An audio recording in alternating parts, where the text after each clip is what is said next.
ఈరోజు ఎన్డీఏ ప్రభుత్వంలో ఉన్న చంద్రబాబు నాయుడు గారు అధికారంలోకి వచ్చిన తర్వాత ఆయన ముఖ్యమంత్రి పదవి తీసుకున్న తర్వాత ఈ రాష్ట్రంలో ఏ సంస్థలను అమ్ముకుంటే ఎటువంటి ఉపయోగం ఉంటాయని చెప్పేసి ఆయన ఒక తీరి రాసుకున్నట్టున్నాడు. పూర్తిగా రాష్ట్రంలో ఏ కంపెనీలు కార్పొరేట్ వ్యక్తులకు ఇవ్వాలి, ప్రైవేటైజేషన్ చేయాలని ఫిక్స్ అయ్యాడు.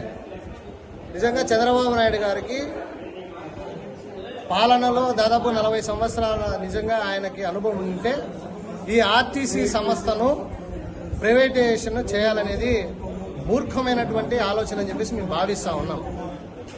ఇవాళ రాష్ట్ర వ్యాప్తంగా కూడా లక్షలాది మంది ప్రయాణికులు, అది విద్యార్థులైతేనేమి, యువత అయితేనేమి, ప్రజానీకం అయితేనేమి, లక్షలాది మంది ఆర్టీసీ బస్సుల పైన రవాణా చేస్తూ లక్షలాది మంది ఆధారపడినటువంటి పరిస్థితి ఉంది. దాంట్లో ఆర్టీసీ సంస్థల్లో లక్షలాది మంది కార్మికులు కూడా ఆధారపడి ఉన్నటువంటి పరిస్థితి ఉంది. ఇవాళ మరి కేంద్రంలో నరేంద్ర మోడీ గారు స్పష్టంగా చెప్పడం జరిగింది, ప్రతి రాష్ట్రానికి ఎలక్ట్రికల్ బస్సులు వాడండి, పర్యావరణాన్ని రక్షించాలనే ఉద్దేశంతో ఈ రాష్ట్రానికి కూడా 1000 ఎలక్ట్రికల్ బస్సులు శాంక్షన్ చేయడం జరిగింది. 700 ఇస్తానని చెప్పడం జరిగింది. దాన్ని ఉపయోగించుకోకుండా ఈ రాష్ట్రంలో ఉన్నటువంటి ఆర్టీసీ సంస్థను, ప్రభుత్వంలో ఉన్నటువంటి సంస్థను పూర్తిగా ప్రైవేటైజేషన్ చేయాలనేది మూర్ఖత్వపు చర్య.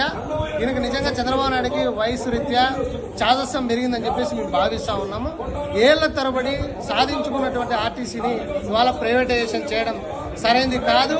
కార్మిక లోకం దీన్ని తిప్పికొడుతుంది. ప్రధానంగా ఏఐటీసీగా ముక్త కంఠంతో దీన్ని వ్యతిరేకిస్తున్నాం.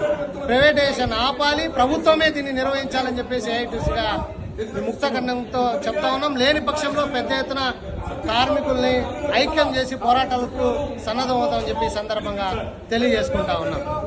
జాన్సన్ బాబు, ఏఐటీసీ రాష్ట్ర కార్యదర్శి.